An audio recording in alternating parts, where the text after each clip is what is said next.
L'emprunt obligataire par appel public à l'épargne lancé par le Tchad a été présenté par le ministre des Finances aux institutions financières du Congo à Brazzaville, montant 85 milliards de francs CFA.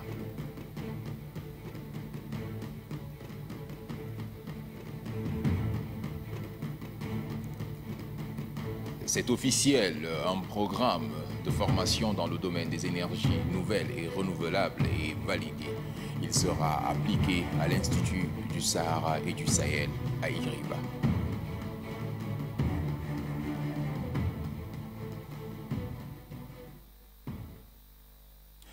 Bonsoir et bienvenue dans cette édition du journal. À Brazzaville, le ministre des Finances et du Budget, Ateyib Doutoum, à la tête d'une forte délégation, a présenté aux opérateurs économiques du Congo l'emprunt obligataire par appel public à l'épargne lancé par le Tchad. Le montant, 85 milliards de nos francs. Innocent Kilayou. Après le lancement officiel de l'empreinte obligataire aux investisseurs nationaux, le ministre des Finances et du Budget, Ateyib Doutoum, entame la phase internationale de l'opération.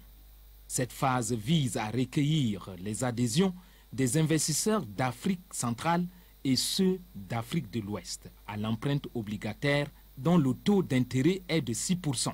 Et le choix de Brazzaville pour le démarrage de la phase internationale n'est pas fortuit, car Brazzaville est l'un des pays de la zone CEMAC qui renferme un nombre important d'opérateurs économiques. Cet emprunt de l'État du Tchad permettre au monde économique de la sous-région de la CEMAC de mieux se rendre compte des potentialités du marché financier afin d'y recourir pour le financement de leurs besoins d'investissement.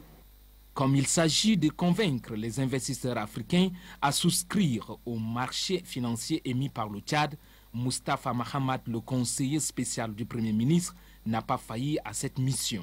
Au cours de cette année, nos fondamentaux aussi ont évolué de manière favorable. Les déficits, on calcule réellement la vigueur d'une économie pétrolière en ce qui nous concerne, c'est-à-dire les pays qui ne sont pas encore émergents, sur la base des déficits primaires hors pétrole.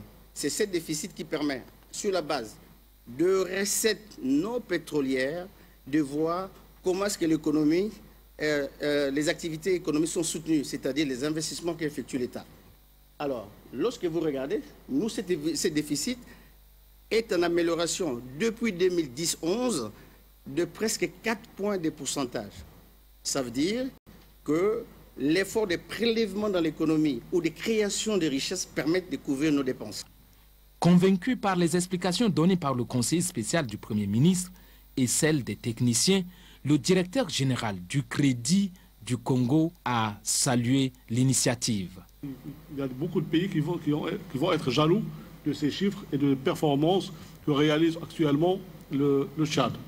C'est un pays qui est en pleine expansion, c'est un pays qui est prometteur et c'est un pays qui, aujourd'hui, la rentabilité, le rond qu'il promet aux souscripteurs est quand même très intéressante, 6% net. Aujourd'hui, ça va faire quand même, je dirais, une belle opération. Le ministre des Finances et du Budget, Ateyib Doutoum, qui a répondu avec brio à quelques questions d'éclaircissement, invite les investisseurs congolais à s'inscrire massivement à l'emprunt obligataire au taux d'intérêt de 6%.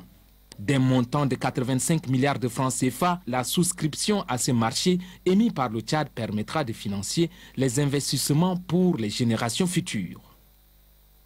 Le Tchad présente toutes les garanties pour les investisseurs. C'est en substance le message du ministre des Finances et du Budget. Un extrait de son allocution lors de la rencontre avec les représentants des banques et autres institutions financières du Congo. Avec le lancement de ce deuxième emprunt obligataire, le Tchad vient de franchir une nouvelle étape dans la diversification des sources de financement de son économie. Cette opération est aussi la preuve de la confiance mutuelle établie avec les investisseurs régionaux, mais surtout l'illustration parfaite de la capacité de l'État tchadien à combler ses besoins prioritaires. L'utilisation du fruit de cet emprunt sera d'ailleurs conforme à la vision de son Excellence Idriss Déby Itno, président de la République, chef de l'État, de construire notamment un centre international des affaires en N'Djamena, CIA, dans le but de concrétiser l'édification de la capitale du pays de Toumaï en vitrine de l'Afrique centrale. Les estimations récentes des institutions financières internationales montrent que les fondamentaux économiques et budgétaires de la République du Tchad sont solides. Elles prouvent aussi que la stratégie adoptée dans le soubassement de la renaissance économique donne des résultats remarquables en matière de diversification de l'économie et de l'exploitation de tous les potentiels du pays, notamment celui de la manne pétrolière. Quant à l'évolution des indicateurs sociaux, elle prouve que la déclinaison de la politique économique du gouvernement produit des effets positifs sur le niveau de vie des populations, particulièrement en matière de santé et de l'éducation nationale. Après le lancement officiel de N'Djamena, nous nous sommes retrouvés ici à Brazza, la capitale de l'Afrique centrale. N'est-ce pas? C'est pour vous dire quelle importance nous témoignons à la fraternité et à la solidarité régionale qui nous unit. Je vous invite à suivre à présent la déclaration du ministre de l'Élevage et de la Production animale par rapport à la journée mondiale de lutte contre la rage qui sera célébrée demain. Au Tchad, la rage sévit de façon endémique, occasionnant chaque année la mort de nombreuses personnes et animaux, suite à des morsures de chiens enragés. Ces pertes de vies humaines et animales peuvent être évitées si des mesures appropriées sont appliquées. Il s'agit de la vaccination régulière de nos animaux de compagnie et des soins immédiats aux victimes de morsures. À cet effet, la journée mondiale contre la rage me donne l'occasion de lancer officiellement la deuxième campagne de vaccination de masse des chiens et autres animaux de compagnie dans la ville de N'Djamena. Cette campagne, entièrement gratuite, se déroulera comme l'an passé, d'octobre à décembre 2013. J'invite les propriétaires de chiens, de chats, à sortir massivement pour faire vacciner les animaux cette année encore. Tous ensemble, luttons contre la rage. Vaccinons nos animaux. Inades Formation a lancé officiellement la phase 2 du projet accompagnement des organisations de la société civile pour la mise en œuvre du programme d'appui au développement local et la gestion des ressources naturelles. C'est à travers un atelier d'échange qui s'est déroulé hier au centre de formation de l'élevage de Massakori. La cérémonie a été présidée par le secrétaire général de la région de Hadjer Lamis. Les détails avec Belngar, l'armée la guerre.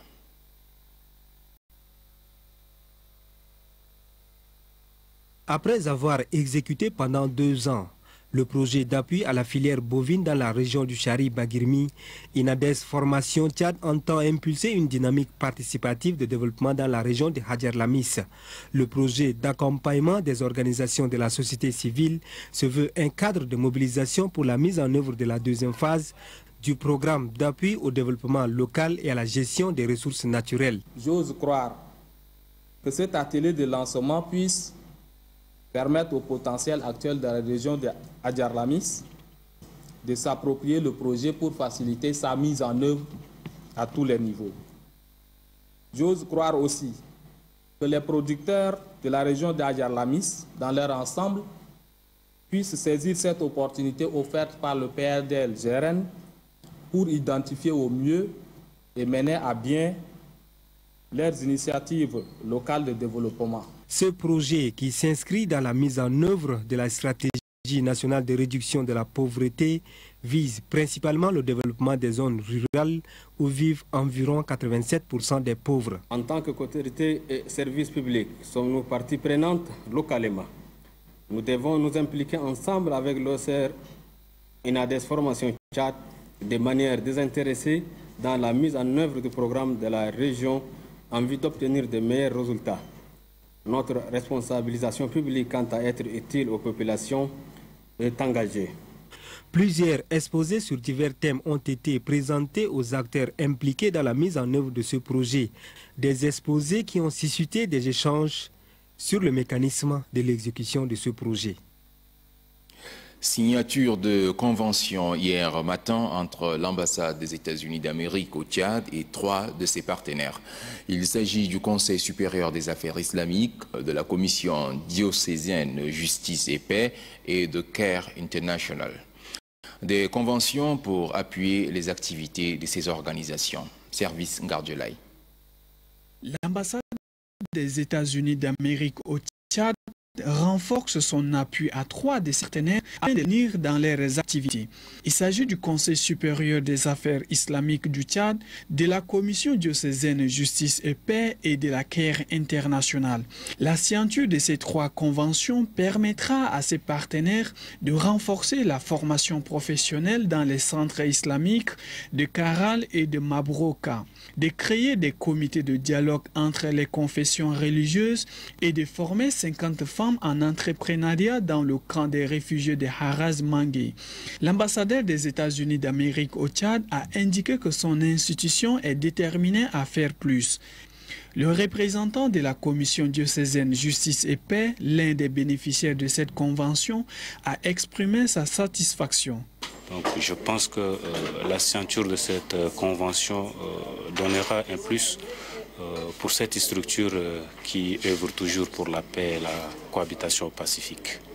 Les 3 conventions d'appui financier s'élèvent à 152 000 $, soit 76 millions de francs CFA.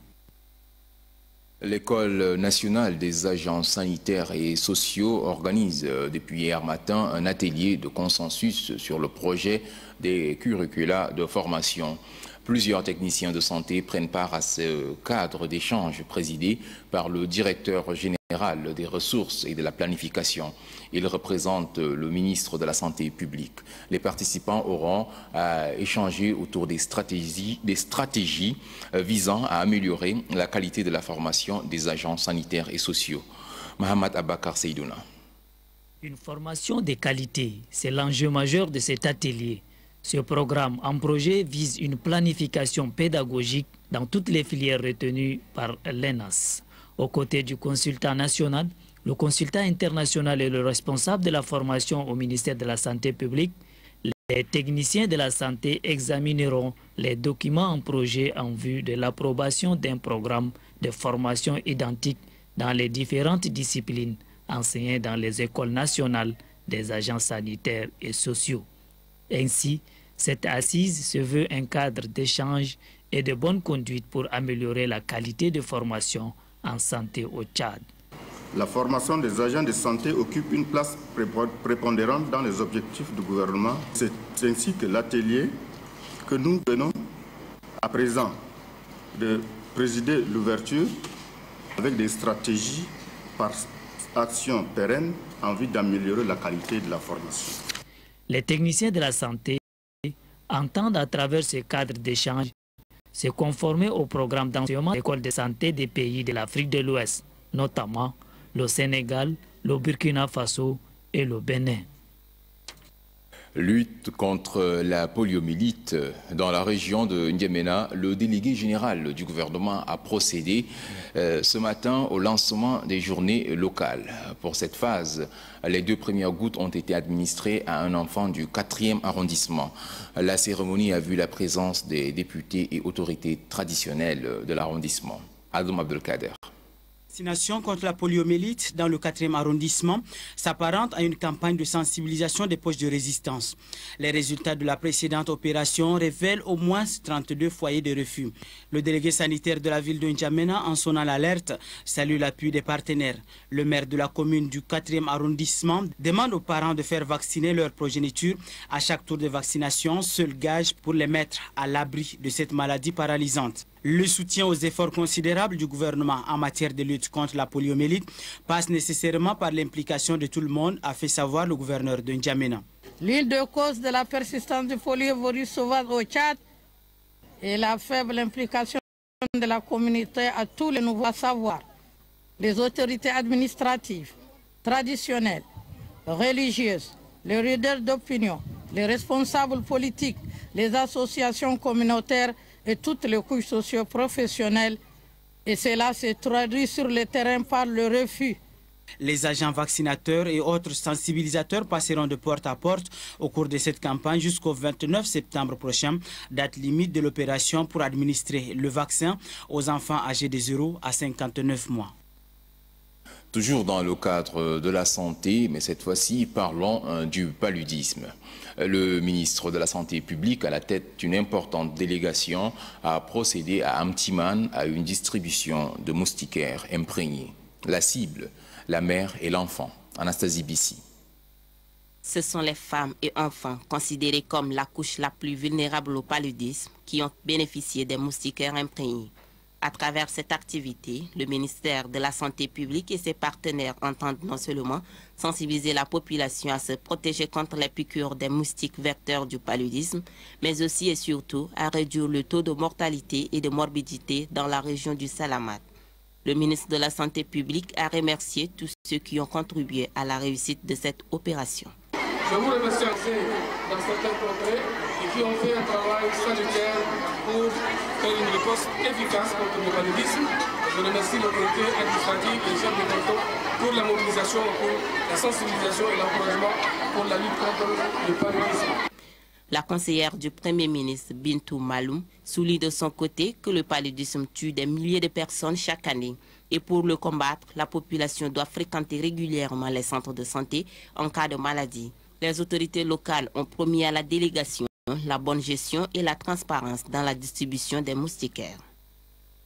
Sous le thème « La communication en période de crise », une trentaine d'attachés de presse et relations publiques ont suivi une formation. Les travaux se sont achevés cet après-midi par une cérémonie présidée par le secrétaire général du ministère de la Communication, Abali Kaya. Les détails avec Adoumbe Hortense. Ce sont tous des hommes et des femmes des médias. Ils sont détachés et jouent auprès des départements ministériels des rôles assez délicats. Pour être à la hauteur de leurs tâches quotidiennes, ils se sont appropriés les différents modules de formation. Il s'agit par exemple de la rédaction des communiqués de presse et le rôle d'un attaché de presse dans le milieu de presse. Ils ont saisi l'opportunité pour développer tous les contours de la mission qui leur est assignée auprès des ministères, ce qui leur permettra d'améliorer leurs prestations. C'est un plus pour l'attaché de presse que nous sommes. Pour ces cas d'espèce, il faut une formation solide qui nous permettra de faire encore mieux chaque jour davantage. Si les participants se disent satisfaits des échanges, ils sollicitent par ailleurs l'octroi des moyens roulants, leur implication dans les missions et les réunions. Recommandations approuvées par le secrétaire général du ministère de l'Information. Je puis vous assurer que vos recommandations sont toutes légitimes, seront transmises à qui de droit. Mais d'ores et déjà, je vous exhorte à faire preuve d'abnégation, d'assiduité et de réactivité, mais aussi et surtout de diplomatie afin de remplir votre mission avec efficacité. Le gouvernement, à travers le ministère de la Communication, dont vous êtes issus, reste très regardant et attentif quant à vos rendements en termes de communication sur les actions gouvernementales. Ces assises, la première du genre, leur offrent les possibilités d'agir avec professionnalisme.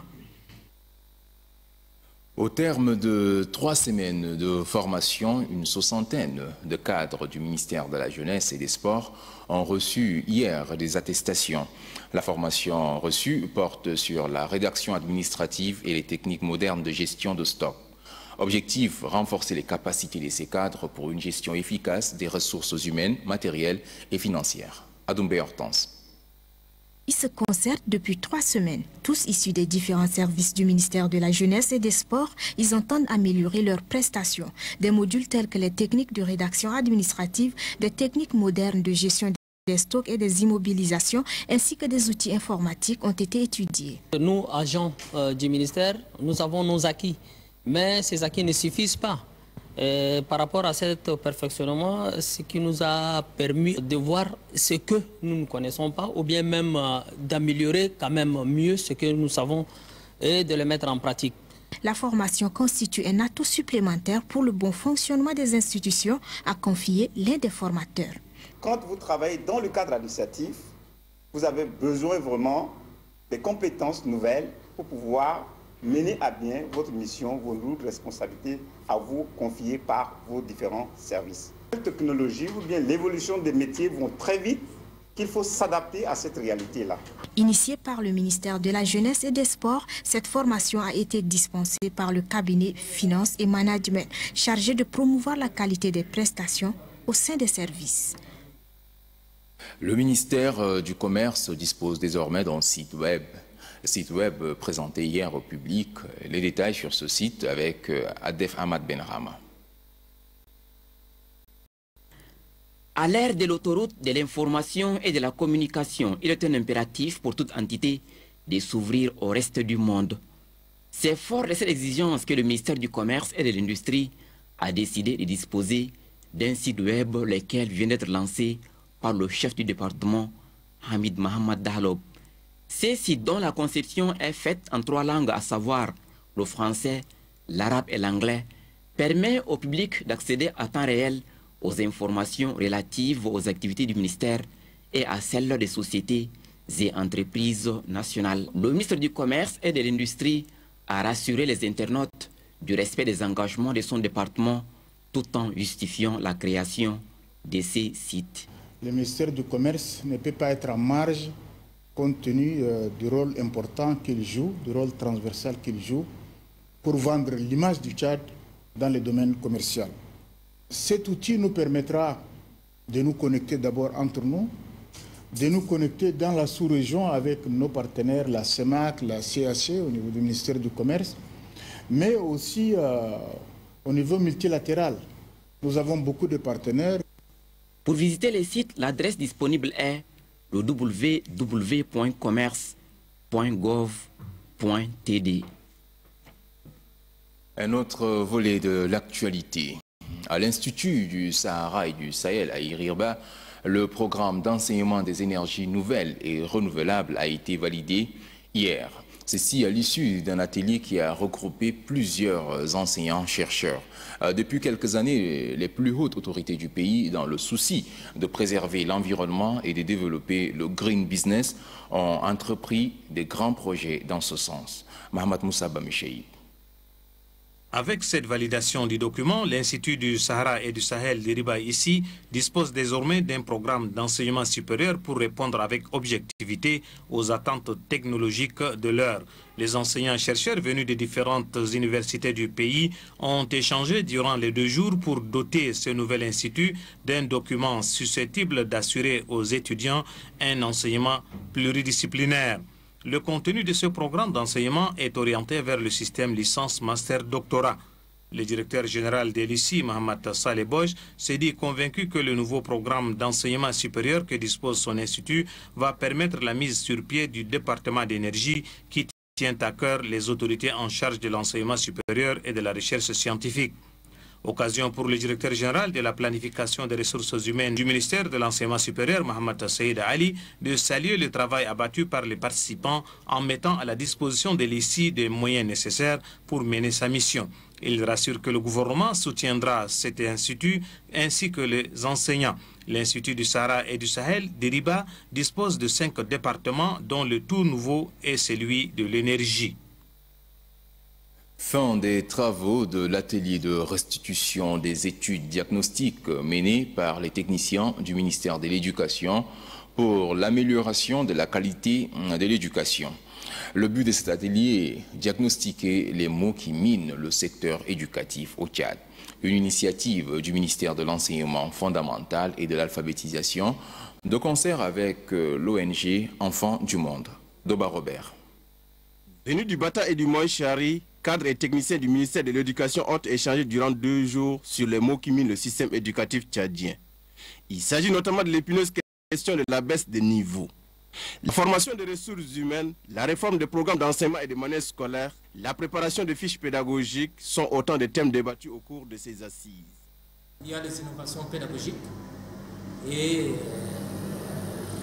des innovations thématiques, des innovations d'approche. Également, il y a le matériel pédagogique. Quand on parle de matériel pédagogique, l'élément clé, c'est d'abord les livres, les manuels scolaires.